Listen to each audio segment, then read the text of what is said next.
unggul banget nih cewek, itu bodoh banget sih lo. Presentasi ke depan aja lo nggak bisa gitu. Karena kan kita sudah memasuki era industri 4.0. Sebentar lagi kan 5.0. Yes. Nah,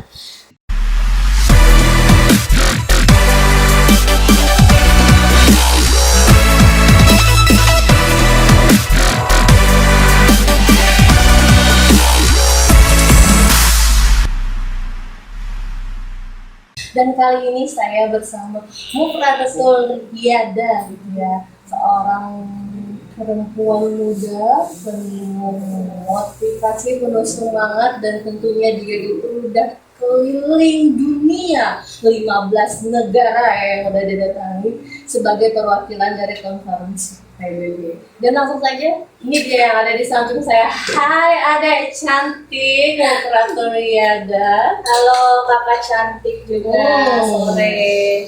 Perkenalkan diri dulu deh, karena para jombloan yang ada di rumah tuh, oh bukan lagi jombloan dong, yang para jombloan yang ada di rumah pasti penasaran tuh sama adek cantik yang ada di depan saya ini. Oke, hello everyone. Nama aku Ria. Umur aku sekarang 23 tahun. Asli orang Amuntai, Hulu Sungai Utara.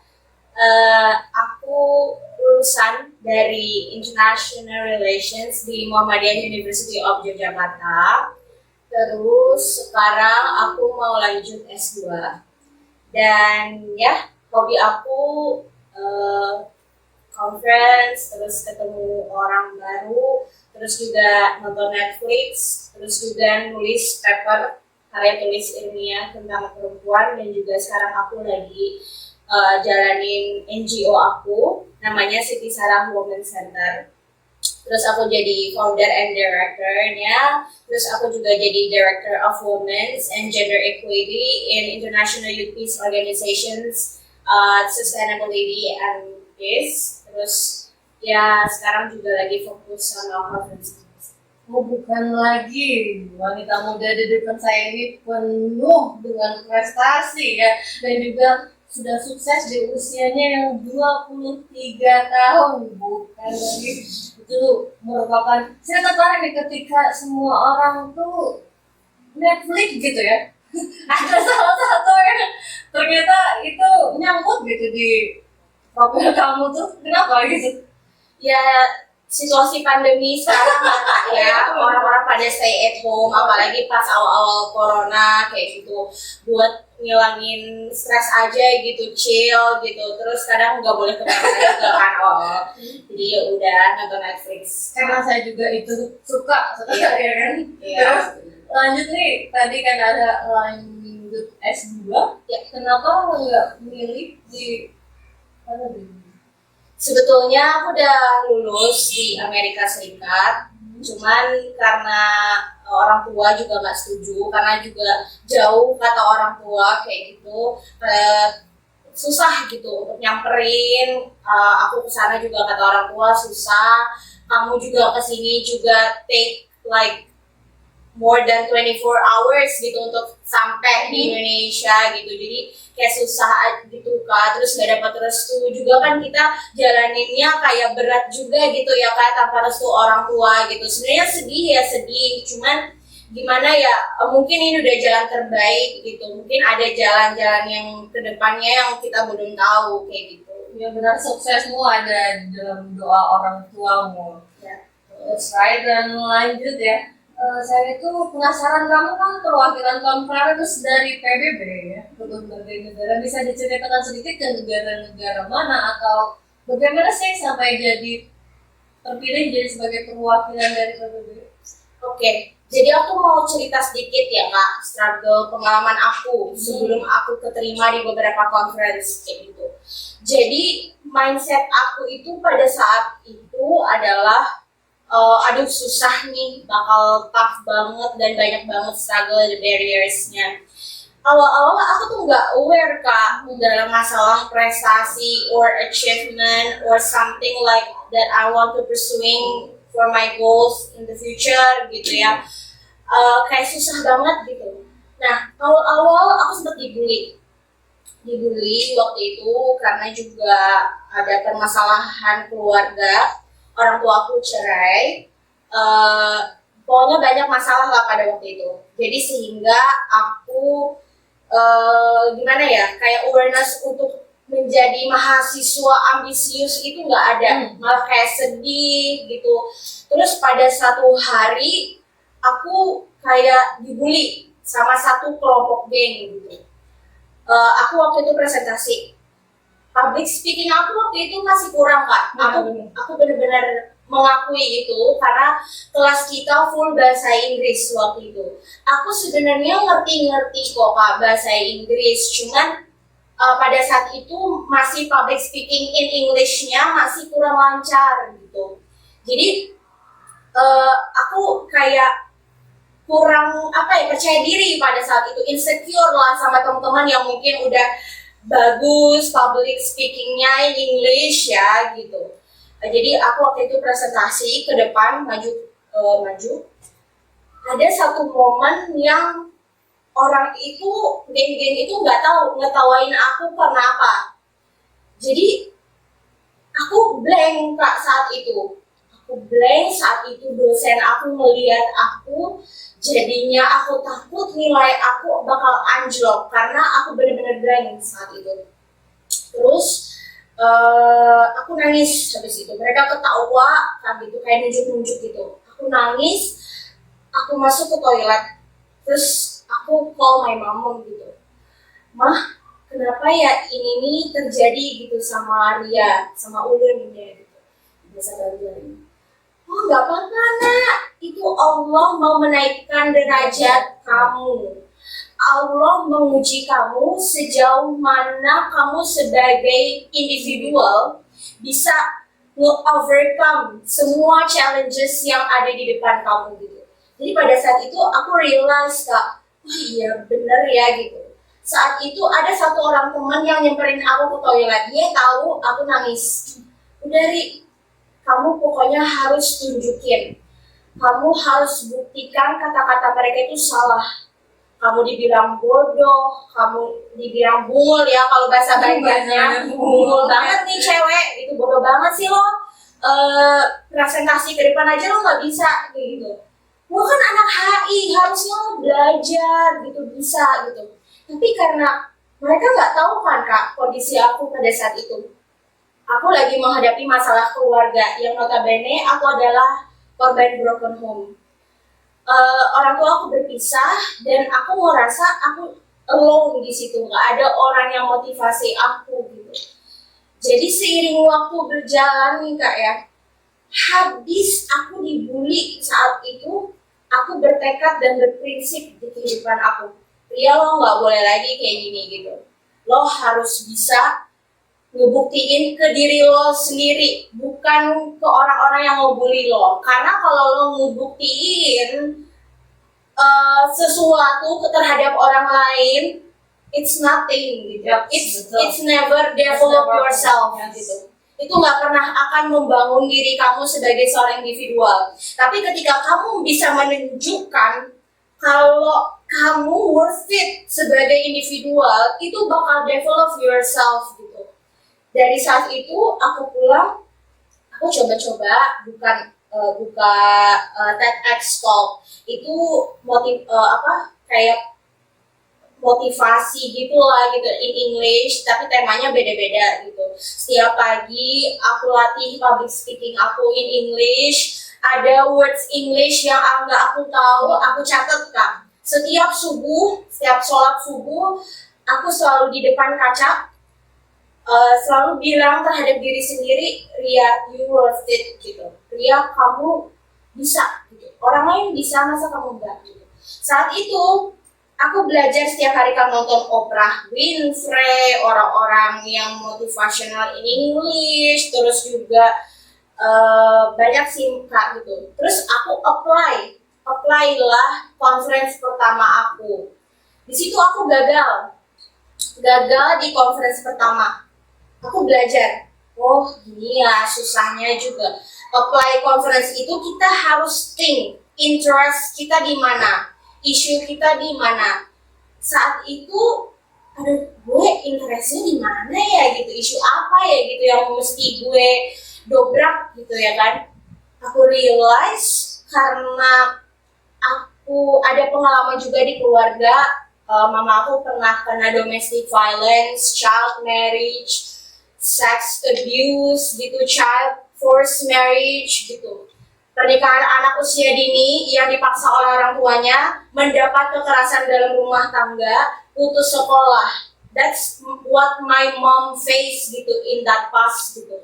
Jadi itu yang bikin aku kayak termotivasi, oh iya ya, di keluarga gue menghadapi permasalahan gender equality atau woman ini, woman participation-nya kurang. Pada saat itu aku realize salah satu keluarga mama aku juga kayak membolehkan anak laki-lakinya kuliah, sedangkan dari perempuannya, nggak usah dia menikah aja gitu. Lalu ujung-ujungnya Karena pandangannya seperti itu. Benar kak, pandangan seperti itu yang pengen, oh iya ya ini yang harus gue ubah ya gitu. Saat itu ada conference pertama di Kamboja yang ngomongin masalah peace juga, perdamaian gitu. Aku angkat perdamaian perempuan. Jadi alhamdulillahnya setelah gagal beberapa kali, aku lolos pertama conference di Kamboja di Phnom Penh gitu. Apply lagi dan pada akhirnya aku ke Myanmar lagi dengan tema conference perdamaian perempuan juga, perdamaian pemuda juga. Apply lagi dan alhamdulillah juga keterima ke Amerika. Jadi setelah ujian yang begitu kayak berat banget gitu ya bagi aku, kayak facing like aku nggak punya siapa-siapa gitu. Sekarang kayak orang-orang tuh kenapa sih jahat gitu loh kak, kayak ngebully orang tanpa tahu gitu loh perjuangan mereka, sakit mereka kayak gimana gitu. Mereka nggak pernah mikir sampai situ gitu. Apakah orang ini tuh mereka tahu apa yang sedang mereka hadapi di belakang tuh orang-orang nggak tahu gitu lah. I know, I understand. Iya. Yang kamu gitu. merasakan, saya juga merasakannya gimana. Iya kak, gitu. Jadi aku pengen ngasih tahu ke anak-anak muda, stop bullying others gitu. Kayak coba deh kalian try to empowering each other gitu, bukan hanya membuli misalnya, bukan hanya discriminate teman-teman lo kayak gitu. Cuman pada saat itu Empati, juga empati gitu, harus ada punya perasaan, oh gue juga nggak sempurna banget nih gitu, gue nggak perfect banget gitu, dan harusnya mereka realize, oh harusnya gue juga sharing ke orang-orang kayak gitu. Ketika misalnya kita punya kelebihan gitu, kita juga bisa sharing ke orang, kita bantu orang kayak gitu. Nah terus saat itu alhamdulillahnya after that I facing those kind of challenge ya kak, langsung Allah tuh ngasih hadiah gitu.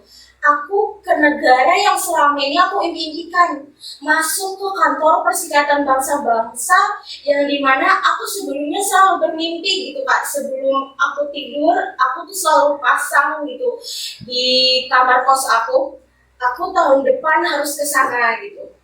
Aku tahu nggak ada biaya gitu loh kak. Pada saat itu Ria nggak ada biaya kayak gitu. Cuman karena tadi kekuatan mindset kita ya kak, dan mindset kita ini membawa positive energy yang dimana ketika kita melakukan something, melakukan sesuatu itu kayak ngalir gitu loh kak. Karena kita tadi berpositif, oh iya nih gue harus bisa kesana besok gitu, tahun depan gitu. Jadi apa yang kita lakuin itu menuntun kak gitu.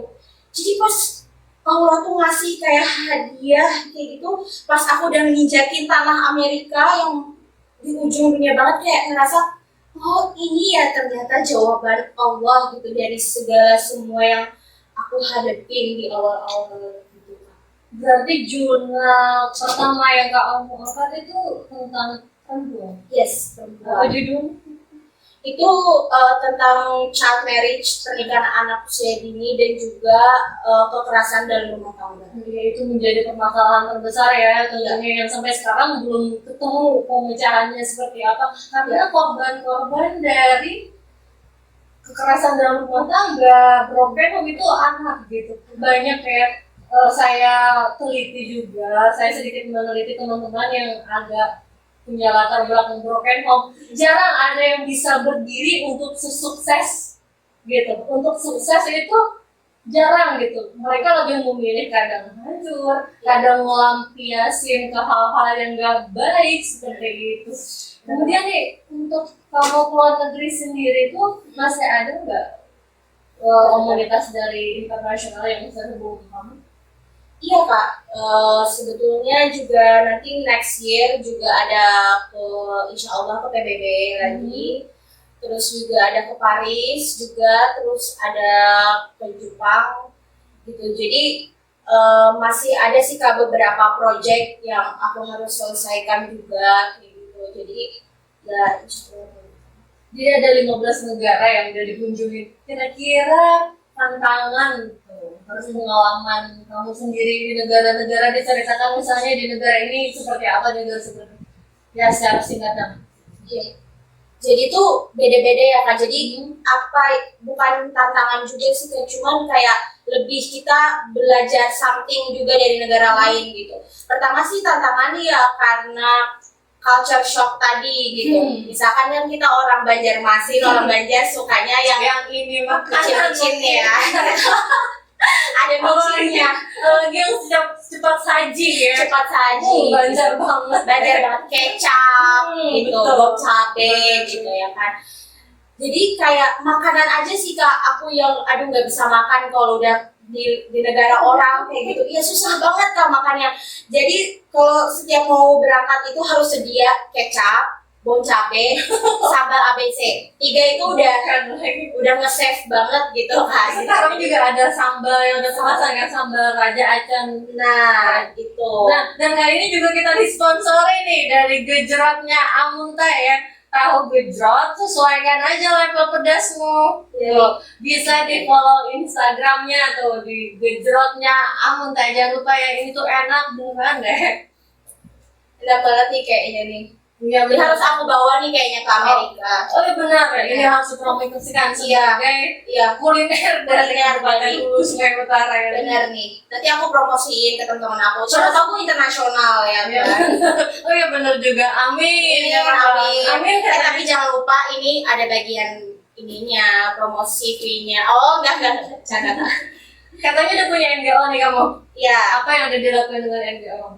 Oh iya, jadi Siti Sarah Women Center itu fokusnya ke women empowerment juga, terus preventing sexual harassment. Jadi gini ya Kak, permasalahannya aku lihat kayak gini. Perempuan di sini kebanyakan mereka sebetulnya punya potensi. Cuman untuk percaya diri, self confidence, self development, public speaking, pelatihan kayak gitu menurut aku masih kayak kurang gitu, kayak kesadaran mereka untuk membangun itu. Padahal ya Kak, aku tanya, kamu mimpinya apa? Aku kan beberapa survei ke desa-desa, terutama di Danau Panggang di Kampung Timbul, yang nggak pakai jalan, nggak ada akses jalan. Ya benar. Kita survei ke sana, kita tanya, kamu mau jadi apa ke depannya? Ada yang mau jadi pebisnis, ada yang fashion designer, terus ada yang jadi guru, kebanyakan guru. Terus permasalahannya nih lagi ya Kak, gak ada yang mau jadi pemimpin di masa depan. Itu kenapa? Jadi gini, perempuan itu lack of awareness in leadership. Karena kita sudah tersistem gitu, dari kita SD mungkin. Pemimpin itu harus laki-laki. But most of the time itu sebenarnya Kak, menurut aku pribadi it's a wrong term gitu. Itu menurut aku salah. Karena pemimpin itu bisa siapa aja, dari gender mana aja. Ketika dia mempunyai kapabilitas dan kapasitas sebagai seorang pemimpin gitu. Tapi kebanyakan menurut pengalaman aku ya Kak, di SD, di SMP, di SMA. Tapi alhamdulillahnya di Man 2 sih guru udah bolehin perempuan jadi ketua kelas dari situ. Dan aku terpilih jadi ketua kelas. Pada saat SMP dan SD pengalaman aku, gurunya bilang gini, ayo dong angkat tangan siapa yang mau jadi ketua kelas laki-lakinya. Dari situ aku berpikir sebagai seorang anak kecil ya kak, lah kok cuma laki-laki sih? Itu mau kenalan gitu, mau jadi ketua kelas juga kayak gitu. Terus kata ibunya, Bu, aku tanya pada saat itu sebagai seorang anak kecil yang polos, Bu, emang kenapa perempuan nggak disuruh angkat tangan ya Bu? Lah kalian kan biasanya nggak berani, perempuan kan mentok di bendahara sama sekretaris, mentok-mentok bendahara lah ya nyimpen duit gitu. Terus aku punya pengalaman lagi nih kak, ada seorang anak kecil, sama bapaknya ngomong nih berdua, Pak, tadi kakak mau tunjuk tangan jadi ketua kelas, tapi guru kakak bilang ketua kelas itu laki-laki aja. Kok gitu sih Pak? Gitu. Ya kata bapaknya masa gitu sih nak? Iya, gurunya kayak gitu, gitu. Terus aku kayak realize sambil makan, jadi ternyata emang kita tuh udah tersistem gitu loh kak. Jadi itu sebenarnya kayak gini. Sebenarnya decision makers itu kan kebanyakan datang dari men's power atau men's dominating, sehingga kebijakan publik itu tidak mendengarkan suara perempuan. Iya betul. Hak-hak perempuan. Misalnya, contohnya di desa aja, karena mostly kepala desa itu adalah laki-laki. Jadi hal-hal yang menurut aku perempuan itu harus dipush dari secara economic empowerment sama kesehatan atau pendidikan itu jadinya kurang. Karena tadi tidak ada suara yang mewakili perempuan di sistem ini, di power ini yang mengerti apa yang mau dimau perempuan. Karena Kak, contohnya aja ya, ketika kita tidak mempunyai suatu representasi dari perempuan atau di daerah kita sendiri ya Kak, itu belum ada bupati perempuan. Terus juga di DPRD kan dicanangkan 30%, tapi nyatanya hanya sekitar 10% Kak. Gitu. Di DPR RI juga seperti itu, hanya 20% perempuan, padahal dicanangkan 30%. Artinya apa? Ketika perempuan merasa ingin dilindungi dari kekerasan seksual, ingin diberdayakan dari sisi ekonomi. Karena kenapa? Dari sisi ekonomi ini, perempuan bisa menopang hidup lagi gitu, karena tidak bergantung 100% dengan suami. Karena apa? Di situasi pandemi seperti ini ya Kak, contohnya. Suami kehilangan pekerjaan, PHK. Perempuannya Gak kerja. Iya. Disuruh di rumah aja, Beb. Gak disuruh kerja, gak disuruh sekolah lagi. Terus kita bukan menyalahkan laki-laki, bukan. Tapi ini kita melihat kaca presentasi. Akhirnya apa? Banyak perempuan yang mengeluh gak bisa beli susu anak, gak bisa nyokolahin anak, gak bisa beli skincare, gak bisa beli lipstick. Karena aku yakin ya Kak, secara naturally sebagai perempuan kita juga butuh yang namanya perawatan. Iya betul. Gitu. Perawatan itu ya sebetulnya ya juga nggak wajib-wajib amat gitu. Cuman sebagai perempuan kita adalah rasa gitu, Ngejaga pengen terlihat cantik lah dulu ya. Merawat diri gitu. Kadang ada yang pengen beli ini, beli itu gitu. Belum ke salon gitu. Belum ke salon, ya kan? Susah gitu. Jadi tuh nih sebenarnya banyak lagi ya stigma-stigma di masyarakat tentang itu. Jadi permasalahannya adalah aku pengen di Siti Sarah Women Center kita ada program namanya Amplify Her kan. Jadi Amplify Her itu melatih anak-anak remaja perempuan di desa terpencil untuk mempunyai potensi sebagai leader di masa depan. Dan juga untuk memiliki public speaking yang bagus. Ketika mereka bermimpi jadi seorang guru, aku tanya, kamu mimpi jadi seorang guru, tapi ketika kamu berbicara di depan umum, kamu kayak gini. Gitu kan dia mereka. Dia malu, nggak bisa. Kamu gimana bicara sama anak muridmu nanti gitu?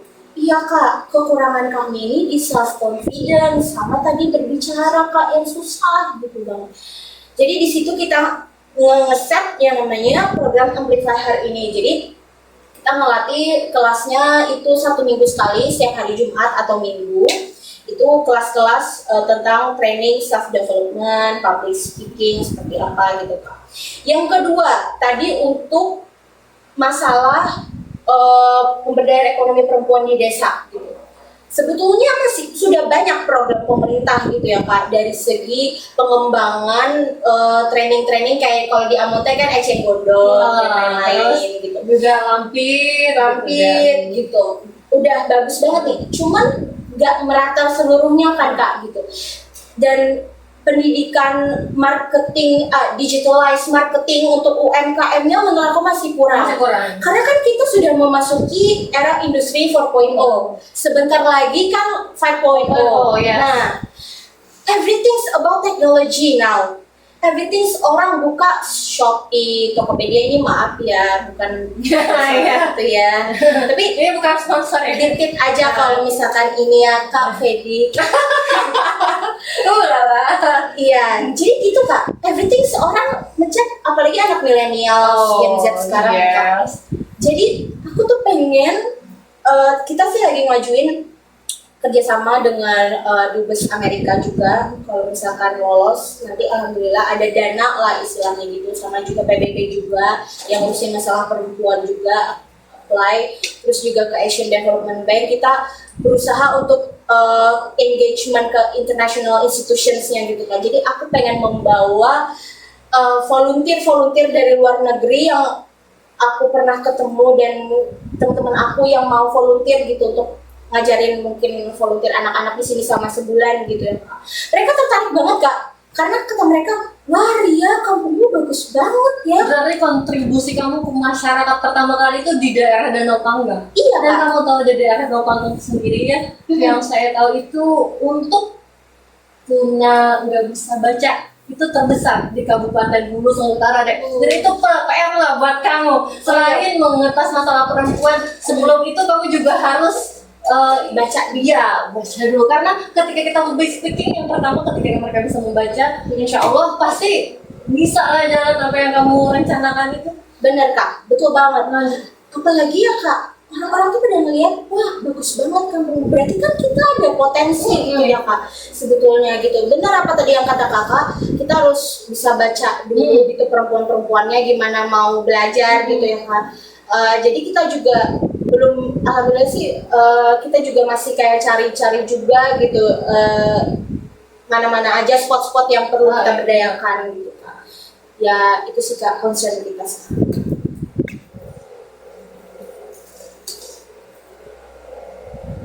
Punya target apa nih? Terus karena masalah di Kabupaten Nusa dan kontribusi kamu sendiri untuk lingkungan sosial udah lumayan, punya target apa untuk perempuan HSU di tahun dan bisa dijelaskan dikit lah rencananya gitu. Rencana sebetulnya nggak muluk-muluk sih Kak, berubah aja sih mindsetnya Kak.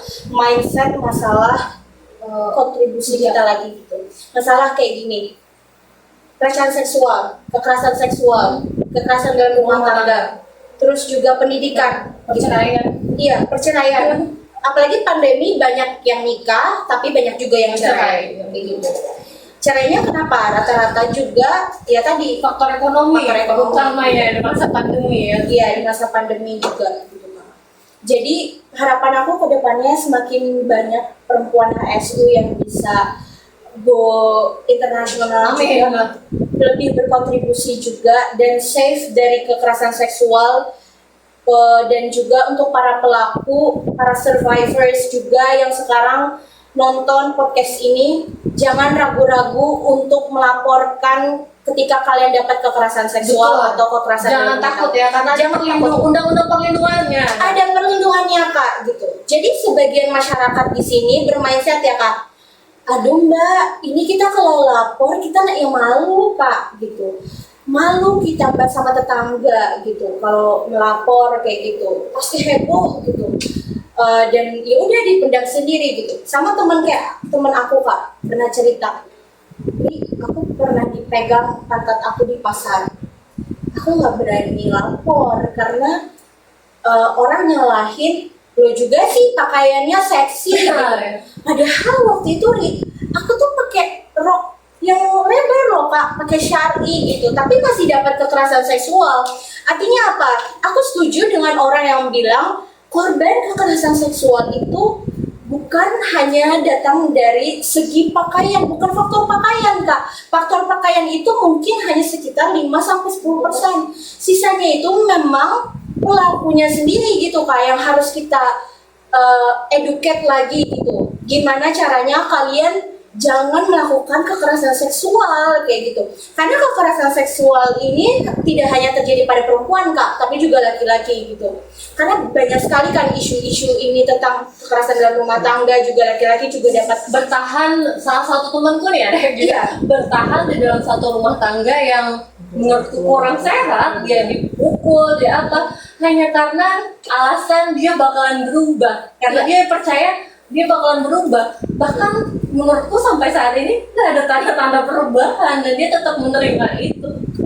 benar Kita Kak. mindset seperti itu tuh Mindset itu kita yang nggak beranian juga kan untuk padahal kita punya hak kan untuk recovering mental health kita juga gitu. buat apa bertahan ketika kita disakiti ya. Buat apa bertahan, banyak toxic relationship kan di dalamnya kayak gitu. Itu sih Kak. Ya udah, sambil kita bincang-bincang lagi, jangan kemana-mana dulu, kita mau nikmatin tahu gejrotnya Amuntai dulu ya, dan jangan kemana-mana setelah jeda berikut ini. 15 minutes later. Hai, ada Ria, balik lagi kita nih berbicara tentang pengalaman dia sesukses ini di usia 23 tahun udah punya yang namanya SM sendiri ya, bukan lagi dong dia yang bangun, terus juga sekarang udah lanjut S2 lagi kuliahnya, terus motivasi dia, terus udah keliling 15 negara, bukan lagi mewakili PBB tentunya. Dan langsung saja tadi karena kita membahas tentang bagaimana ya equality atau tentang wanita, terus perspektif seperti apa nih yang kira-kira perlu kita jelaskan mengenai hal tersebut? Iya. Perspektifnya sih gini aja sih Kak, karena mungkin untuk ngejelasin teori gender yang lebih dalam ya ke masyarakat di Kalsel atau di HSU, mungkin orang pada sedikit kayak bingung mungkin ya. Benar. Jadi untuk menjelaskannya ya sebenarnya kita nggak sebagai salah satu gender nih ya, perempuan katakanlah yang sering merasa dirugikan gitu. Tapi juga sebenarnya laki-laki juga terkadang ada yang dirugikan juga gitu. Jadi sebetulnya perempuan itu nggak minta macam-macam sebenarnya. Cuman untuk kesempatan mereka bersuara, mereka berpartisipasi yang namanya di dalam bidang ekonomi, sosial, politik.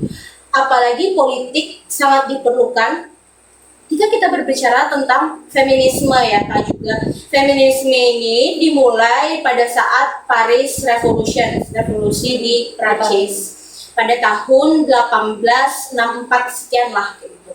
Jadi pada saat itu memang perempuan itu tidak mempunyai hak suara untuk memilih pemimpin pada saat itu. Yang mempunyai hak suara pada situ adalah hanya laki-laki yang nyalonin diri dan segala macam.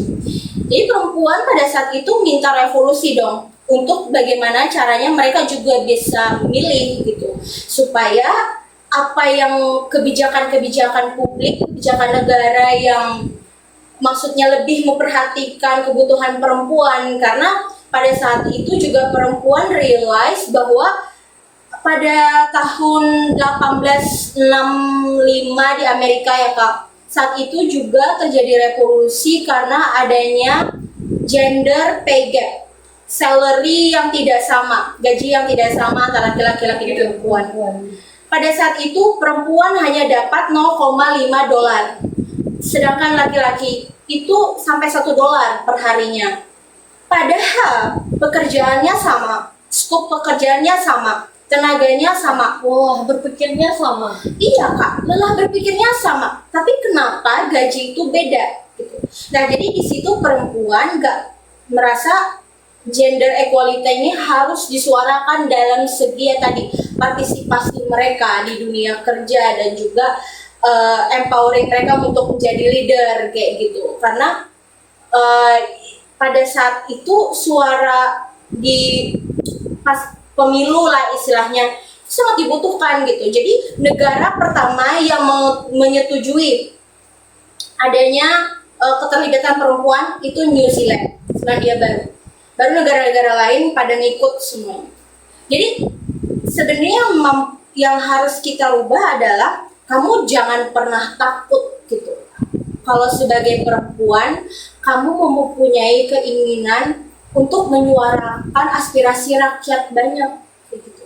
Karena kebanyakan perempuan ini hanya semakin pemain belakang doang nih Kak. Kita yang orang-orang belakang aja nih gitu. Mendukung Doang kayak gitu.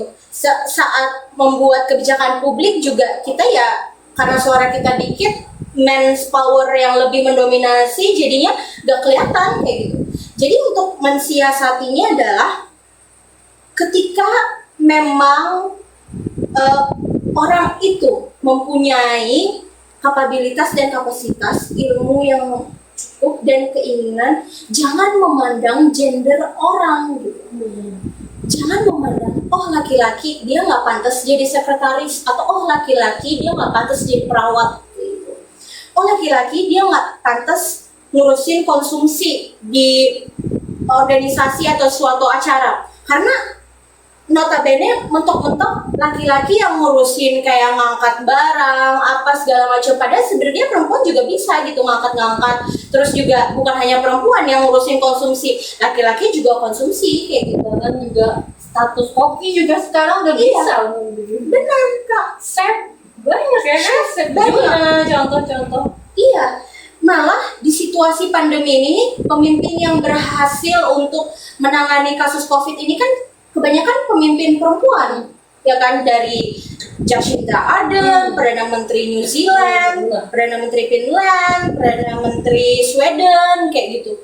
Jadi segala sesuatu hal itu coba juga kita jangan memandang gendernya, status orangnya, kastanya di mana, gitu. Jadi equal, equity, terus kualitas. Itu yang penting Kak sebetulnya. Ketika memang laki-laki atau si perempuan itu memang tidak interest pada bidang itu sudah kayak gitu. Tapi ketika memang perempuan ini interest, cobalah percayakan itu pada perempuan. The right woman and the right voice. Nah, kayak gitu ya. Wah, nggak mandang ya itu perempuan atau kan ya. Betul. Ketika dia ditempatkan pada suatu tempat yang tepat, maka menghasilkan sebuah kualitas dan efektivitas yang lumayan gitu. Betul. Itu menjadi kualitas yang malah meningkatkan sebuah mutu. Iya, betul. Terus masalah feminisme sendiri, feminisme sih pasti ada pro kontra ya iya, kan benar. tentang Itu feminisme. Banyak yang bilang feminisme itu liberal, kelompok liberal yang ini merupakan proyek orang liberal untuk mengubah tatanan sistem, jadi semakin perempuan itu bisa semena-mena kayak gitu. Anggapan dari orang-orang tersebut ada ya, kelompok orang seperti itu Kelompok orang ya. kayak gitu yang melenggangkan LGBT dan segala macam. Tapi di sini kita juga telaah juga feminisme dari sisi Islam. Sebetulnya di dalam Islam pun feminisme ini sudah dibahas gitu. Pada saat zaman Nabi gitu kan, Siti Khadijah pun kan jadi CEO pada saat itu kan. Jadi feminisme itu tuh kalau menurut aku ya Kak, lebih gimana perempuan itu bisa safe, bisa empowered, bisa protect each other. Jadi feminisme itu tergantung mindset kita juga gitu. Ketika kita merasa oh itu liberal kayak gitu. Tapi menurut aku memperjuangkan feminisme itu bukan menyuruh perempuan untuk hello ngelakuin hal-hal yang buruk, itu enggak kan. Tapi cobalah dipandang feminisme itu sebagai kita melindungi orang-orang yang nggak sempat nih untuk berbicara, takut gitu, takut dijudge, takut didiskriminasi kayak gitu. Jadi sih kalau ngomongin feminisme pasti bakal sampai subuh besok sih kan. Jadi cobalah pandang suatu ilmu itu jangan yang buruk-buruknya aja. Coba ambil dari sisi sudut pandang. Iya. Iya, kayak gitu. Sudut pandang yang lain, positifnya apa, teorinya seperti apa, teori kapitalisme misalkan dan lain-lain gitu. Yang kapitalisme juga sebenarnya buruk sih teori kapitalisme kan, maksudnya ada yang bilang buruk, ada yang memang kapitalisme adalah suatu keharusan juga untuk bertahan ekonomi gitu dalam situasi globalisasi dan kebijakan publik, kebijakan luar negeri pemerintah negara globalisasi seperti ini gitu. Jadi itu sih gitu. Ya, sedikit ya berbagi lagi untuk pengalaman unik sendiri, kita balik lagi back to your your plan ya kan, your plan untuk kedepannya nih, kira-kira mau ada kemana lagi untuk pertemuan PBB? Insya Allah sih juga tahun depan ada rencana ke Amerika, ada ECOSOC Youth Forum, Economic Social Council Forum di headquarternya PBB, di kantor pusat PBB. Di situ juga aku bakal ngomong soal perempuan, di chamber khusus ngomongin perempuan, hak-hak perempuan, ada namanya Beijing Platform 25 Plus, dan juga ngomongin konferensi Beijing ya. Pada saat itu juga konferensi Beijing melihat bahwasannya perempuan juga harus dilindungi dari violence gitu, kekerasan gitu. Jadi makanya konferensi itu diratifikasi oleh 197 negara di dunia. Jadi setiap tahun ada selebrasinya kayak gitu. Jadi insya Allah aku bakal mewakili aspirasi perempuan di HSU juga, di Kalsel. Mewakili kabupaten kita tercinta tentunya. Iya Kak, aku bakal mengungkapkan bahwa potensi perempuan di sini juga banyak. Silahkan datang ke kabupaten kami, kita gitu HSU, yang dimana kalian bisa juga belajar menggali lebih banyak lagi gitu tentang sumber daya manusia, sumber daya alam di sini. Banyak perempuannya juga kayak gitu, volunteer segala macam. Aku berusaha untuk membawa nama daerah juga nanti di forum itu, untuk mereka juga ada sedikit mendengar kayak gitu. Oh, di sini juga Kalsel harus diperhatikan kayak gitu. Untuk pengalaman menarik yang kamu dapat nih dari kegiatan-kegiatan kamu di luar negeri itu sedikit lah apa? Yang pasti sih Kak, mindset sih berubah banget aku, dari yang mindset yang nggak growing up sama sekali, tiba-tiba jadi ketemu pejabat dari negara lain gitu, dari Kanada, dari Jepang, dari Sweden, dari Australia, dari China. Mereka berpikirannya adalah sustain. Gimana caranya bikin program ke masyarakat itu sustainability-nya dapat. Karena kan ada istilahnya tuh Sustainable Development Goals yang 17 poin.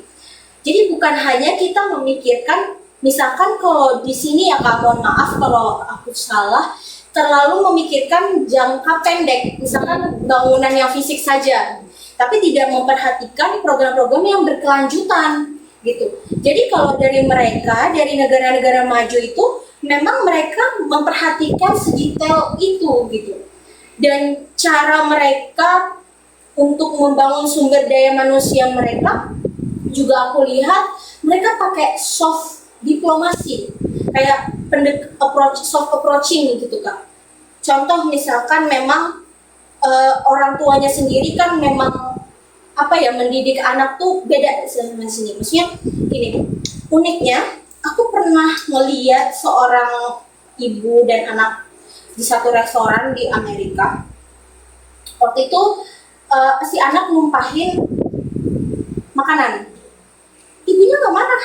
Ibunya cuma kayak, it's okay gitu, no problem, you don't have to cry, kayak gitu, kamu gak perlu nangis gitu, di khusus ibunya. Bedanya sama orang kita, maaf nih kalau salah, tapi ini menurut pengalaman aku ya. Pasti dimarahi itu kalau numpah, iya. Di Rocket Chicken, aku makan, lihat anak yang numpahin susu dikit aja tuh. Tuh kan, apa mama bilang? Terlalu di-blaming gitu loh Kak. Terlalu disalahkan. Terus yang kedua adalah, mereka tuh banyak sih yang bilang juga, aku pernah pengalaman rasisme ya. Ada pengalaman rasisme dari orang Eropa, salah satu orang Eropa. mereka kalau ngelihat kayak wajah Asia gitu apalagi pakai kerudung, kayak mereka nggak mau nyapa duluan gitu, mereka kayak nggak respect gitu. Kita sholat pun maybe mereka nggak tahu ya Kak, kalau misalkan nggak boleh kalau orang lagi sholat itu lewat, apalagi nginjak sajadahnya gitu. Pas aku waktu itu sholat, tuh di tengah-tengah conference, aku sendirian yang sholat gitu, pada kayak liatin gitu, terus ya mereka kalau nginjak sajadah kayak gitu. Dan menurut aku, tapi ada juga orang yang di sana juga di Amerika juga respect gitu loh Kak. Kayak misalkan kita jalan, kita mau buka pintu itu, tapi sebenarnya kita di belakang dia itu, dia di depan kita, tapi dia bukain duluan buat kita. Silakan kata dia. That is what respect meet in Indonesia gitu, di daerah kita gitu. Belajarlah untuk merespect orang lain walaupun orang itu kita minority gitu, minoritas gitu. Dan aku di sana minoritas Kak, aku minority yang orang Asia pakai kerudung yang jalan sendirian, mereka malah ngebantuin ngangkat tas aku. Waktu itu aku ngangkat koper mau masuk subway, karena di Amerika kan itu subway-nya terhubung satu sama lain. Jadi ketika kita naik subway ini udah nyampe di sini. Jadi aku ngangkat koper, ada cewek itu kayak langsung aja gitu, excuse me, can I help you gitu. Kata aku langsung, wah ngangkatin Kak, mereka sampai mereka juga kayak bawa dua-duanya kayak gitu. Dan apa ya, yang aku belajar juga dari mereka adalah attitude gitu. Sepintar apapun kamu, tapi kalau attitude kamu nggak bagus sama orang, nothing. Iya, nothing. Itu zero, Pak. No. Bagi mereka. Sama orang kayak gimana, mereka menyambut orang, welcoming orang gitu. Itu diplomasi negara-negara lain gitu. Walaupun di belakangnya misalkan mereka juga ada interest gitu, mereka juga ada kepentingan gitu. Yang penting kita belajar caranya gimana nih gitu, buat untuk kita nggak memungkiri ya, misalkan kita juga punya interest sama orang itu, tapi caranya kita delivering our value sebagai person gitu. Terus tadi kamu yang di rasisme di negara Amerika. Ya. Terkadang ya pemikiran ya, mindset mereka sendiri terkadang terhadap muslim ya, bahkan di negara-negara Amerika, Eropa juga mindset mereka itu terhadap kita masih terkadang ada sekelompok orang yang menganggap orang muslim itu teorinya itu loh deh, kayak teroris, semua maaf ya kayak gitu. Terkadang pemikiran mereka seperti itu terhadap muslim. Dan terakhir motivasi dari kamu sendiri buat pemuda-pemudi yang ada di Kabupaten Hulu, Sumatera Utara khususnya, tapi kalau bisa pemuda-pemudi yang ada di Kalimantan Selatan, menurut kamu tuh seseorang yang patut untuk diberikan sebuah apresiasi ya waktu itu, waktu prestasi-prestasi kamu yang udah sampai sejauh ini itu perlu di follow up gitu ya, di follow up baik itu oleh pemuda-pemudi dan juga dari segi berbagai pihak yang harusnya mendukung apapun rencana kamu. Jadi apa sih motivasi untuk pemuda HSN terutama untuk Kalimantan Selatan? Sebetulnya kita mempunyai potensi, kita mempunyai kesempatan yang sama. Jangan berpikir bahwasannya orang-orang di Jawa aja nih yang punya kesempatan gitu. Kita yang di sudut-sudutnya nggak punya kesempatan yang sama gitu. Tapi belajar juga, aku bisa jadi role model kayak gitu Kak. Aku pengen ini loh udah ada contoh gitu, bisa kok dia kayak gitu. Ya, yang bibit-bibit di belakangnya tuh melanjutkan aja gitu. Maksudnya gini, berpikir kita itu jangan selalu memikirkan ketakutan. Kebanyakan tuh takut duluan tanpa mencoba gitu loh. Takutnya, gue nggak bisa bahasa Inggris, ngalih bahasa Inggris. Ya benar. Iya kan Kak, kayak takut kita belajar duluan gitu. Padahal kita mau kayak gitu, masih kita mau mencapai tujuan itu, tapi kita nggak mau belajar, nggak mau mencoba kayak gitu, dan takut duluan gitu. Coba self development itu tingkatkan terus, digali terus. Skill-skill kalian, soft skill kalian, sharing ke orang-orang yang sudah berpengalaman, sharing ke orang-orang yang bisa diajak untuk berdiskusi atau memberi kita feedback atau masukan. Jadi kebanyakannya ya Kak, orang di sini ketika kita kasih feedback, mereka jatuhnya menganggap itu sebagai sebuah blaming gitu. Mereka kayak apa ya, emosi gitu, kamu nyalahin gue gitu, padahal enggak menyalahkan, itu hanya feedback untuk kamu bisa going forward gitu, untuk kamu bisa lebih jadi a better person kayak gitu. Dan coba deh kalian perhatikan gitu, isu apa yang perlu dipecahkan di sekitar kalian, pendidikan kah, kesehatan kah? Karena kebanyakan sekarang anak muda ya udah yang penting gue kuliah jadi PNS gitu kan, yang penting ya orang lain bodo amat ya gitu. Kebanyakan ya udah yang penting gue bisa nongkrong beli kopi, uang gue banyak. For me, successful is not about the money. It's not about money. Ketika kita mempunyai uang banyak, tapi banyak orang yang menderita di sekeliling kita, it's nothing Kak. Coba lebih gitu, peka kayak terhadap lingkungan. Kak. Oh, banyak sampah nih di lingkungan gue, kok gue diem ya gitu. Karena kebanyakan pemuda kita itu keep silent about problem yang ada di depan mata mereka gitu. Gak bisa berkreativitas, gak bisa membungkus itu sebagai sebuah solusi, menawarkan ke pemerintah, dan pemerintah membuat kebijakan yang baru gitu untuk lebih baik gitu ke depannya gitu. Dan apa ya, kita berbicara tentang change maker. Oh, pemuda itu adalah agen perubahan, tapi nothing else that they can do contribution. The contribution is a big questions kan. Jadi pertama, aware dulu lah di sekitar kalian seperti apa. Yang kedua, give your best contribution karena kalian punya privilege. Kalian kuliah jauh-jauh, dibiayain sama orang tua, tapi kalian cuma buat egois ke diri kalian, it's nothing. Jadi for me, kontribusi.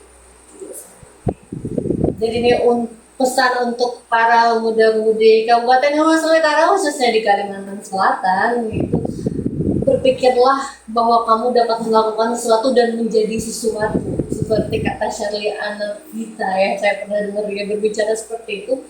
Bahwa ketika kita berpikir dapat maka apapun itu, jangan menilai dari materi dulu, tapi memberikanlah manfaat untuk orang-orang sekitar. Seperti itu ya, ada kesimpulannya pengen kamu sampaikan tadi. Saya mencoba menyimpulkan. Kedua Kak, harusnya juga lebih pemuda yang bisa lebih diapresiasi ya benar. Lebih diberikan ruang untuk mereka bisa lebih berkembang. Karena Kak, contohnya kalau bisa bikin paper internasional ya Kak, yang dipublish di jurnal internasional, itu harus juga kita biaya juga Kak, gitu. Harus ada sponsor, harus ada stakeholder gitu. Dan itu juga ujung-ujungnya penelitian itu akan balik juga ke daerah, bisa buat kebijakan baru juga di daerah gitu Kak. Jadi perlu apresiasi yang lebih lanjut lah gitu. Dan diharapkan juga ya bagi yang nonton acara ini, terkhususnya bagi stakeholder dari pemerintah, dari siapa aja, ketika kita memiliki pemuda-pemudi yang berkualitas dan udah membangun sukses, diharapkan lebih perhatian lagi, lebih ibaratnya diapresiasi lagi untuk di follow up. Sekali lagi saya bilang follow up ya tadi, untuk lebih diberikan apresiasi yang sekiranya mendukung dari kegiatan mereka tersebut ya. Apalagi diharumkan namanya, sudah mengharumkan nama kabupaten, nama Kalimantan, apalagi terutama untuk Kalimantan Selatan, yang itu hal-hal lebihnya pemerintah lebih memperhatikan pemuda-pemudi yang udah mengharumkan nama Bandua seperti itu. Dan kami juga mengharapkan dukungan ya tentunya dari pemerintah daerah dan juga provinsi atau provinsi yang menonton acara ini. Diharapkan sekali nih, saya sangat berharap dukungan terhadap adik kami ini bisa mengalir gitu.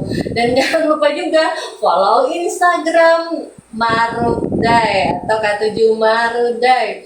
Dan juga follow Instagram. Predator ya Nah, yang pengen tahu ya kan lebih dalam, bisa lah DM chat gitu. Dan jangan lupa nonton terus Emerald Day di hari Minggu ya. Terus juga jangan lupa follow Instagramnya ya, K7_Marudai. Terus juga untuk pemuda-pemudi yang ada di Kabupaten Hulu Sungai Utara khususnya, teruslah berkreasi, teruslah berkarya ya, teruslah mengharumkan nama benua, teruslah menjadi something ya. Saya selalu menekankan itu, apapun yang kamu terima jangan menilai dari materi, yang penting manfaatnya untuk orang lain. Dan kami tutup Emerald Day hari ini dengan wassalamualaikum warahmatullahi wabarakatuh. Jangan lupa di K7 Marudai. Dadah. Dadah.